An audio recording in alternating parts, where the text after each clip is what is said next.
In just a moment, Suspense, starring Douglas Fairbanks Jr. Now, let's stop in at Ed Jones for a moment, Billy. Okay, Dad.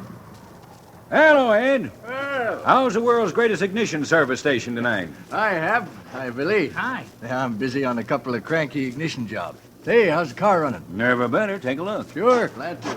Hey, Dad, Ed's got his radio on. Is it the Autolite show? That's it, Billy.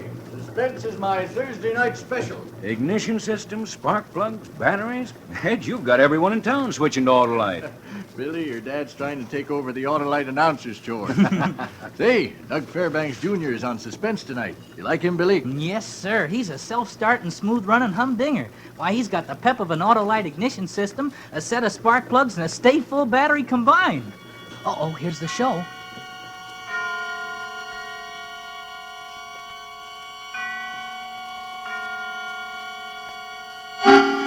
Suspense.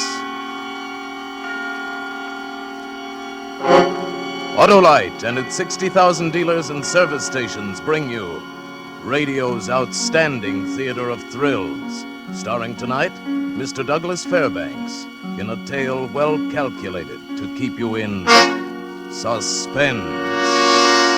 Today, everybody's switching to Autolite, and tonight, Autolite takes pleasure in presenting Anton Leader's production of Deep into Darkness, starring Douglas Fairbanks.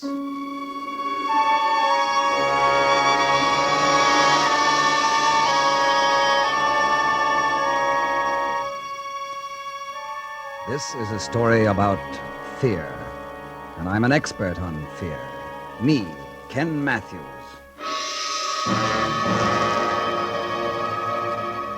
That cheap, broken-down hotel room is as good a place as any to start. It was all I could afford. New York, the city of bright lights, and me, stretched out on a squeaky bed, watching a spot change shape on the ceiling. It's a kind of game to keep a man from going crazy. For 7 years, I watched another spot, changed it into a million shapes, got to know it better than I knew myself. That spot on the ceiling of my cell at Joliet Penitentiary.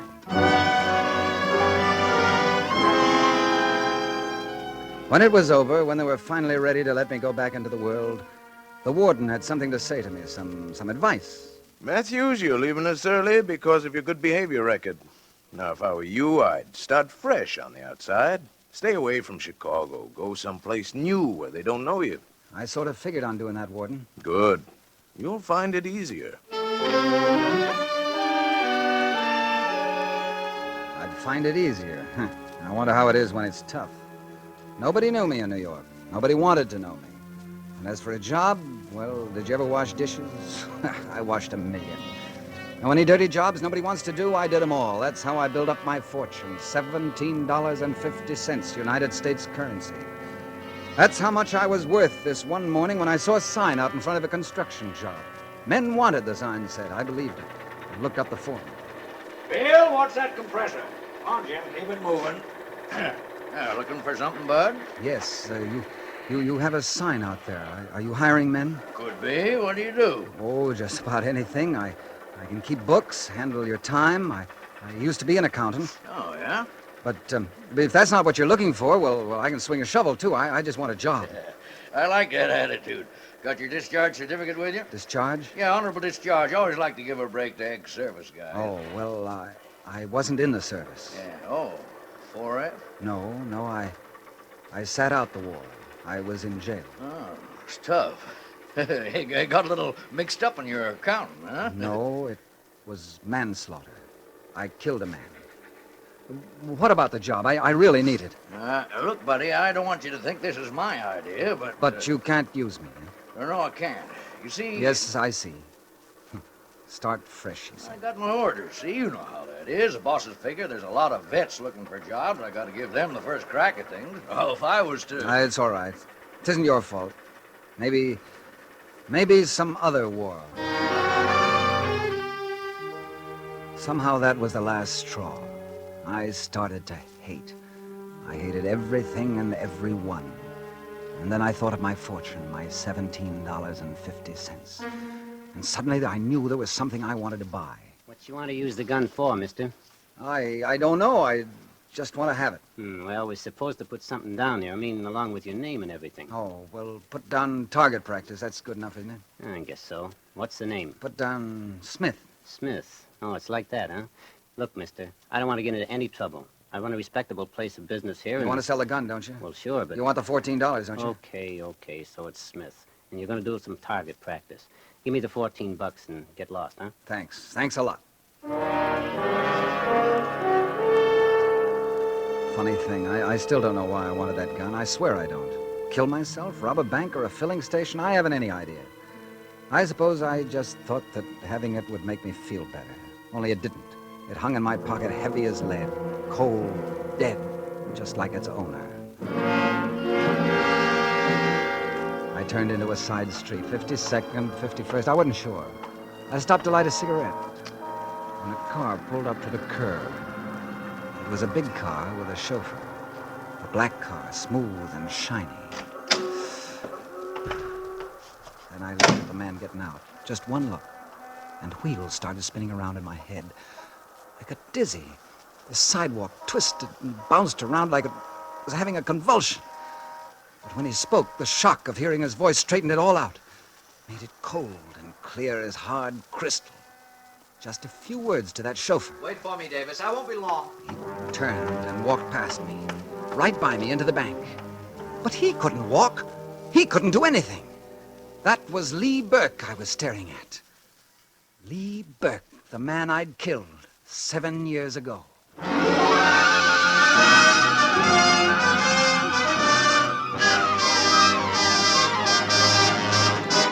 For Suspense, Autolite is bringing you Mr. Douglas Fairbanks Jr.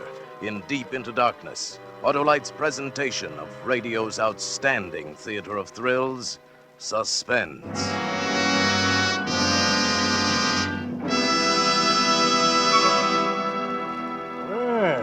Sure looks like young Doug's got it, eh, Billy? Boy, I'll say he has. What a chip he's got in his shoulder. Billy, stop chipping and chirping like your mother. Oh, by the way, Ed, that ignition system of mine score a bullseye? She's completely on the beam. My jobs usually are, especially when they're Autolite. Yes, sir. Money can't buy better ignition equipment for your car.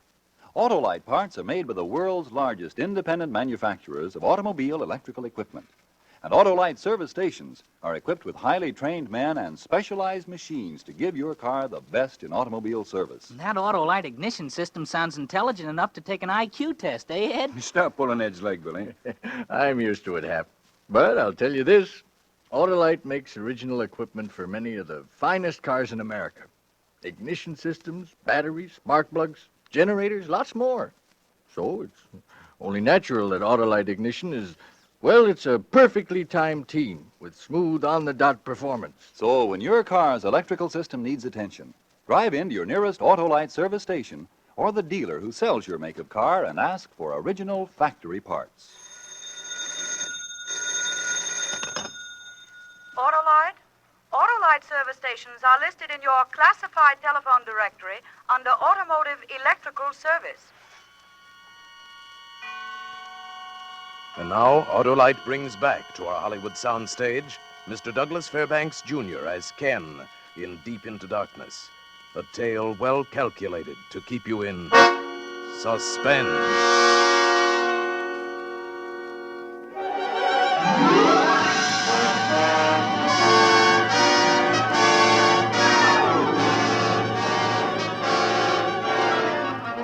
In those few moments of watching a man walk across a sidewalk into a bank, I lived it all over again.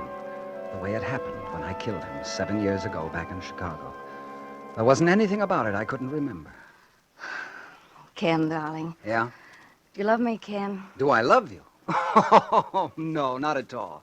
I just sit in that goofy nightclub night after night because the food's so good. Oh, Ken, you're sweet. Lila, why don't you forget that place? Give it up. Where's it going to get a girl like you dancing in a cheap honky-tonk? You have something better to offer, darling? I've offered it 6 times. Marry me. I got a good job. It'll get better. Hand me my drink, will you? Sure. Here. What do you say? I've told you, Ken, over and over again. I'm not getting married. Not to you, anyway. You're a sweet guy, sure, and I'm very fond of you, but little Lila isn't burying herself in any house with a bunch of squalling kids. That's for suckers. I don't think you mean that at all. No? Well, you just watch, darling. I'm going to wind up with a diamond so big it'll take a 2-ton truck to deliver it to me. I'm going to have so many mink coats I'll use them for pajamas. Yeah, that's the way to talk, sis. You tell him. Hello, Lee. Oh, you're beginning to sound like you're getting good sense. Now, what are you doing up here with this bookkeeper anyway? And a good evening to you, too, Lee. Never mind. I thought I said I didn't want you wasting your time with him. He's all right. We were Get out of here, Matthews. Now, wait a minute. If Lila wants me to go... Oh, not that's one- satisfied with my suggestions, huh? Well, I've a good mind... Lee, stop it. Put that gun away. Every time you have a few drinks, you start waving that gun around. Really, Lee, you better put it down. Stop acting like a kid. Acting like a kid, huh? I'll show you who's acting like a kid. I'll... Give me that gun. Lee! Come on, Lee. Give it to me. I'll break your arm. Go, let go of my... Lila, it went off. I was only trying to take it away from him. You killed him. Ken, you killed my brother. I didn't mean it, I tell you. You saw what happened. I was only trying to get the gun. Get out, Ken. The police will find you. Get out of here. Hurry, I tell you, get out!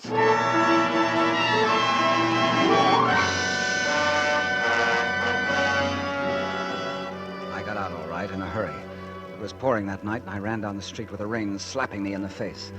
I ran up a back alley into the darkness, and then I stopped. I didn't want to run. Not for the rest of my life.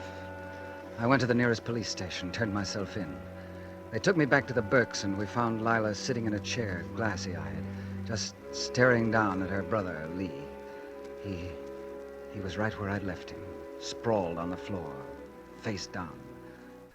Lee Burke was dead, and they gave me 10 years for killing him. Only now he wasn't dead. He couldn't be. I'd just seen him walk into a bank. A nice car you got. Yeah. Must be an important man to have a car like that, eh? Yeah, he's a big guy. Lots of money, I suppose, huh? Yeah, he's crawling with it. That make you happy? His name, it doesn't happen to be Burke, does it? No, Wilson. Oh. Keith Wilson. He also happens to be a stockbroker. Anything else you want to know? Keith Wilson. Yeah, now beat it. The boss is coming. The boss? Now, isn't that something? All right, Davis. I'll go straight to the office now. Yes, sir. In a hurry, Lee? What? Oh, there must be some mistake. My name isn't Lee. Oh, pardon me.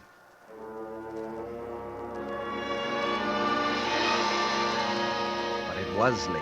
There wasn't any doubt about it. And he knew me, too. I could see it in his eyes and in the way his face went white. I didn't understand it. I couldn't figure out why or how, but Lee Burke was alive.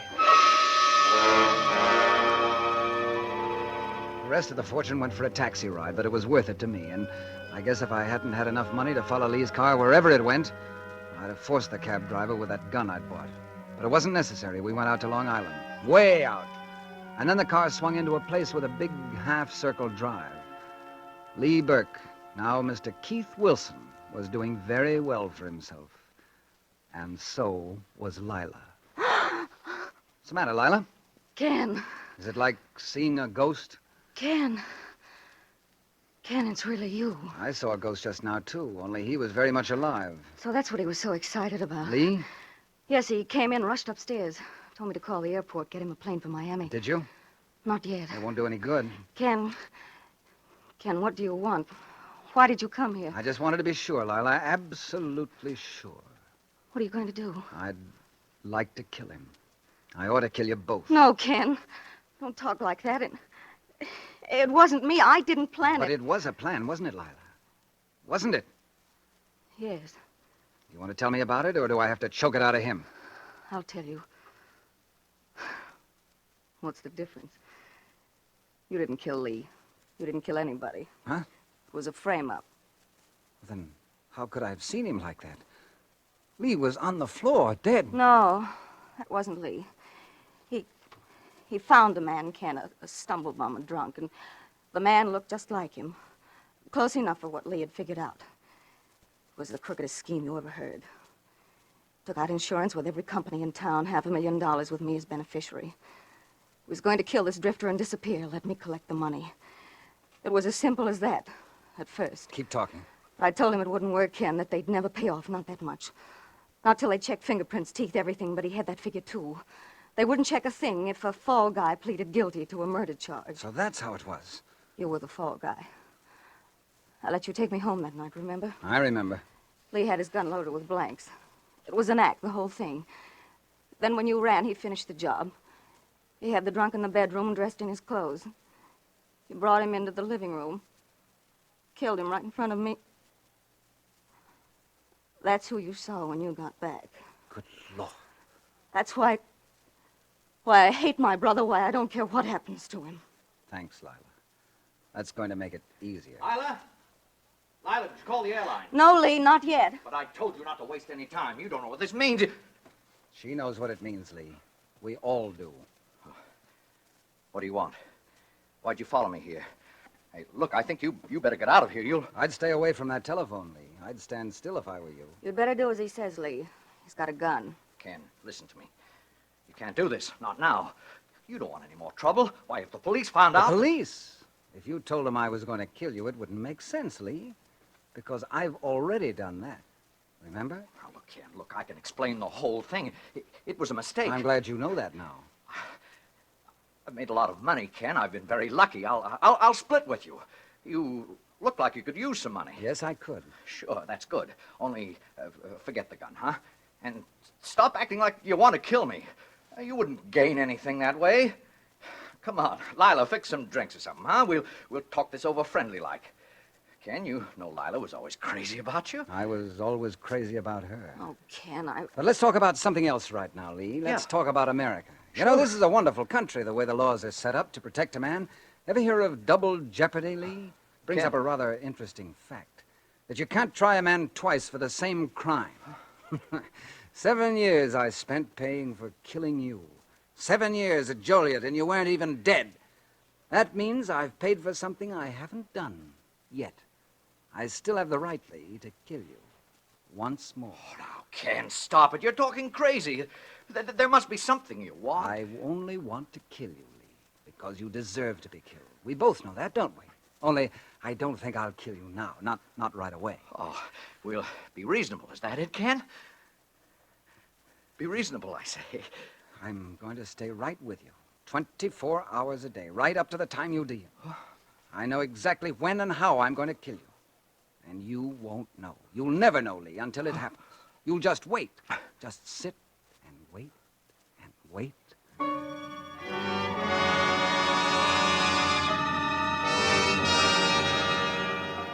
I never left the Burke's mansion, never let them leave. I was with Lee from the time he got up until he went to bed. I stayed with him every waking hour, and I never stopped twisting his life like a piece of putty, putting fear in his mind until there didn't seem to be anything else left there at all. Just a trembling, driving fear in everything he did, everything he said. Lila, can't we do something? Get to somebody. Oh, Lee, what can I do? You could have said something to the servants. You had a chance before he sent them away. I didn't. It all happened too fast. Got rid of them as easily as he cut the telephone wires. Well, we gotta do something. Get in touch with somebody. With Madeline, maybe. Oh, yes? What will your blue-blood fiancé think of you now, when you suddenly stop calling 2 days before your wedding, and then don't show up? The wedding? Oh, Lila, don't you see? If anything should happen to the wedding now, I'd be ruined. Oh, he can't get away with this. He'll let down sometime. He's got to sleep. So do we. Lila's right, Lee. Oh, Ken, you were there by the door. You heard. About your wedding? Yes, Lee. I got back just in time, didn't I? Can I pour you a Manhattan? No, I don't want anything. Your funeral... No, don't say that. You're falling apart much faster than I thought, Lee.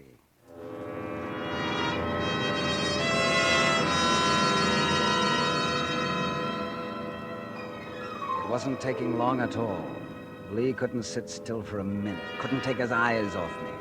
Of course, little things like this didn't exactly help. Who is it? Ken? Yes, Lee. It's Ken. Got the gun? I have the gun, Lee. Oh. This is the time, huh? No, Lee, no, I don't think so. Here, drink this. What is it?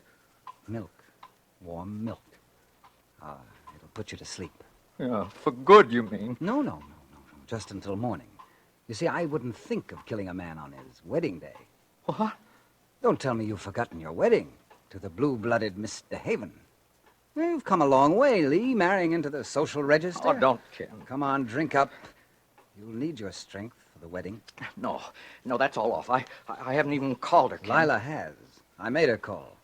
She made some very pretty excuses for you, and the wedding will go on as scheduled. What are you going to do? Nothing, only behave yourself tomorrow. Do as you're told, and you might live through the ceremony.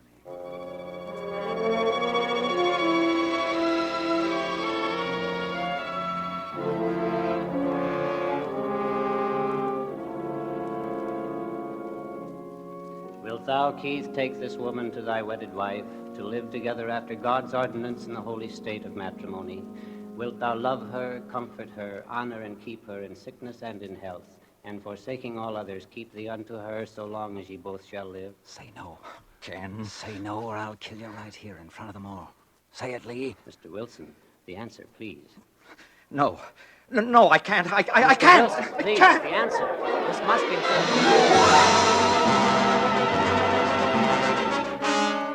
There was only one thing wrong with that little wedding scene. I had fun, sure, but in the excitement, I'm afraid I relaxed a little.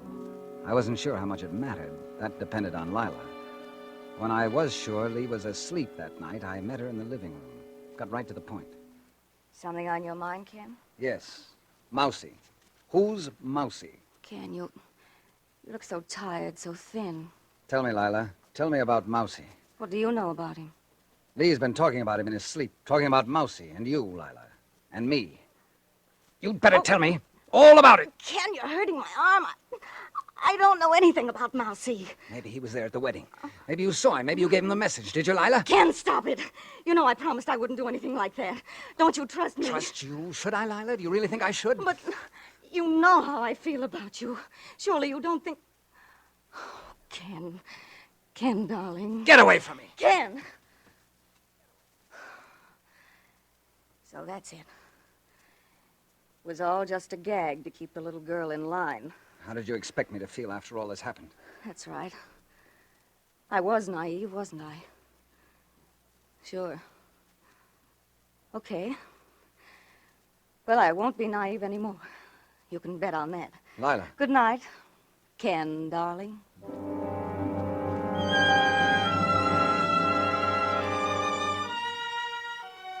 When I cooled off, I realized I'd gone too far. She wouldn't be on my side anymore. Unless I could talk to her again and make it all seem like a mistake, a joke, maybe. Yeah, that'd be the thing. But when I went to find her, she wasn't around. I didn't see her again until next morning.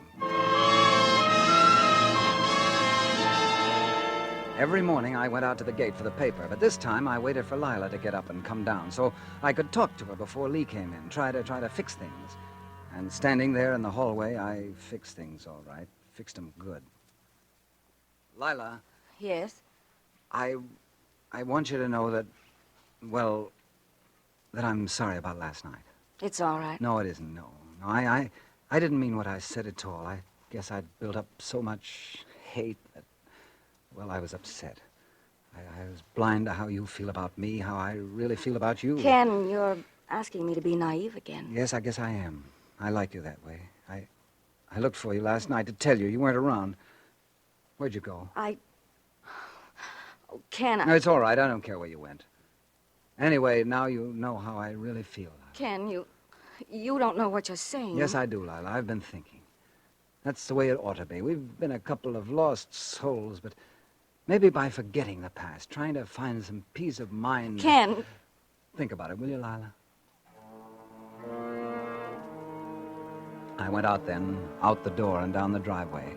Left her standing there, staring after me. But suddenly, as I was almost to the gate, I heard her coming, running, fast. Ken! No, Ken, come back! And then I saw it, a car that had been parked down the road. It was moving now, gathering speed, coming right past the gate. Ken! Ken, look out! And then she was there. She threw herself right in front of me. I heard the shouts. I felt her thrown heavily against me, and then her body went limp in my arms. I held her close for a second, and then I lowered her to the ground.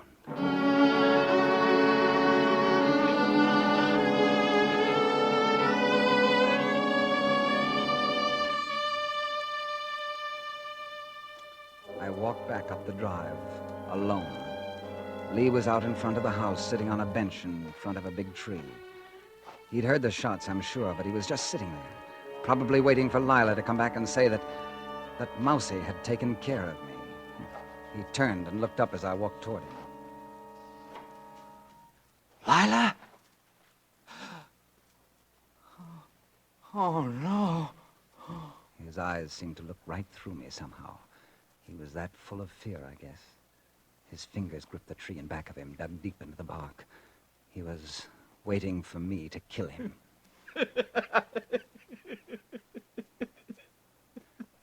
Lila's dead, Lee. Your gunman got her instead of me. Lila? Lila?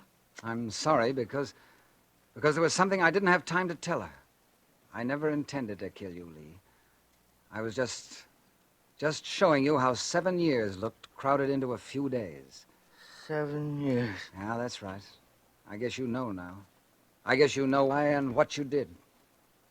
Lee, this is Ken. I'm talking to you. Ken?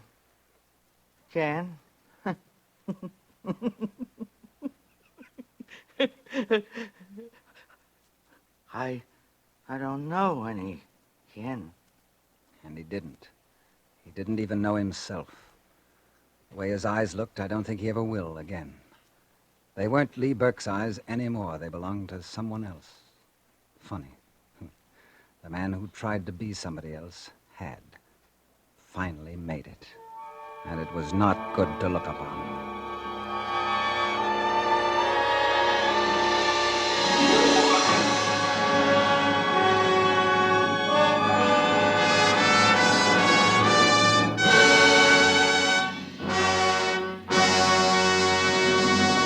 Thank you, Douglas Fairbanks, for an outstanding performance on Suspense.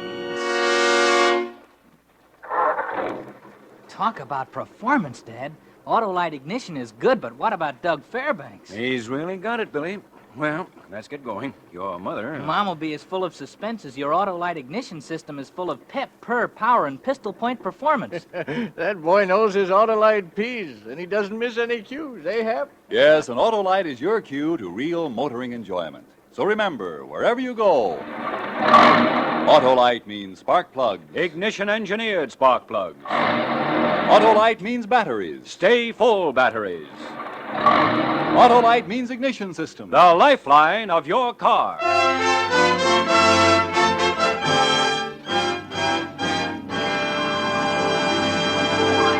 And now, here again is Mr. Douglas Fairbanks.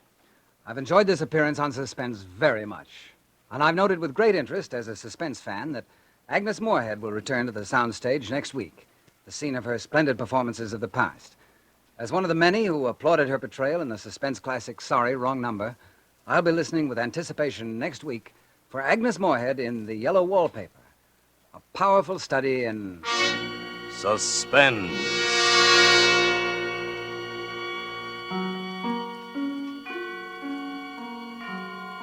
Douglas Fairbanks may soon be seen in his own production, The O'Flynn. Tonight's suspense play was written by Edward James, with music composed by Lucien Morawick and conducted by Lud Gluskin.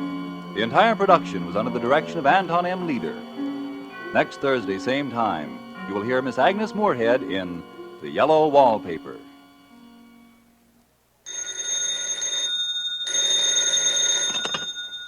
This is the Autolite Suspense Show signing off. Good night. Switch to Autolite.